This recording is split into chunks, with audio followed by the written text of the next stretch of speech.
Formula 4 car பந்தயம் நிறைவடைந்து 9 நாட்கள் ஆகியும் சென்னை சிவானந்தா சாலையில் போடப்பட்ட தடுப்புகள் முறையாக அகற்றப்படாததால் வாகன ஓட்டிகள் அவதிக்கு ஆளாகியுள்ளனர்.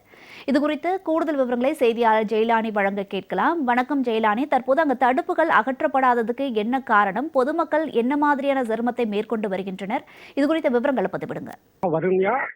கடந்த ஆகஸ்ட் 31 மற்றும் செப்டம்பர் 1ஆம் தேதிகளில் ஃபார்முலா 4 கார் பந்தயம் என்பது சென்னை டிவி திடலை மையப்படுத்தி அங்க மாநகர் பகுதி சுற்றி இருக்கக்கூடிய 3.5 கிலோமீட்டர் அளவில் தடுப்புகள் அமைக்கப்பட்ட இந்த ஃபார்முலா 4 கார் பந்தயம் ரேஸ் என்பது நடைபெற்றது. இந்த நிலையில் அந்த பந்தயம் என்பது முடிந்து 9 நாட்கள் கடந்தும் கூட தற்போது வரை அதற்காக அமைக்கப்பட்ட அந்த தடுப்பு சுவர்களும் அந்த ராட்சச மின் விளக்குகளும் அகற்றப்படாத காரணத்தினால் பொதுமக்கள் கடுமையாக அவதிக்குள்ளாகின்றனர். குறிப்பாக சென்னை சிவானந்தா சாலை, அதே போன்று சென்னை பல்லவன் நிலம் அருகே இருக்கக்கூடிய அந்த அண்ணா சாலை, மெட்ரோ சிலைக்கு அருகே செல்லக்கூடிய அண்ணா சாலை ஆகிய பாதைகளில் ஒரு வழி பாதையாக மாற்றப்பட்டிருப்பதன் காரணமாக தற்போது பொதுமக்கள் கடுமையான அவதிக்குள்ளாகி இருக்கிறனர். குறிப்பாக ராட்சச மின் விளக்குகள் அனைத்தும் அங்கிருந்து அகற்றப்பட்டு சாலையிலேயே போடப்பட்டிருப்பதால் வாகன ஓட்டிகளுக்கு எப்போது வேண்டுமானாலும் விபத்து ஏற்படக்கூடிய அபாய சூழலே நிலை வருகிறது.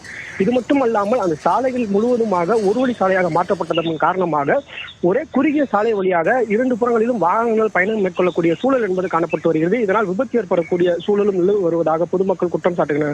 அது மட்டுமல்லாமல் அண்ணா சாலை முழுவதுமாக ஒரு வழி சாலையாக மாற்றப்பட்டதன் காரணமாக, எதிரொலியின் காரணமாக பொதுமக்கள் பேருந்துகள் கிடைக்காமல் பல கிலோமீட்டர் வரையிலாக சுற்றி செல்லக்கூடிய நிலை காணப்படுவதாகவும் பொதுமக்கள் குற்றம் சாட்டினை முன்வைத்து வருகிறார்கள். எனவே உடனடியாக அங்கு போடப்பட்டிருக்கக்கூடிய தடுப்புகளை அகற்றுவதற்கான நடவடிக்கைகள் விரைவாக இருக்க வேண்டும் என அப்பகுதி மக்கள் கோரிக்கை முன்வைத்து வருகின்றனர்.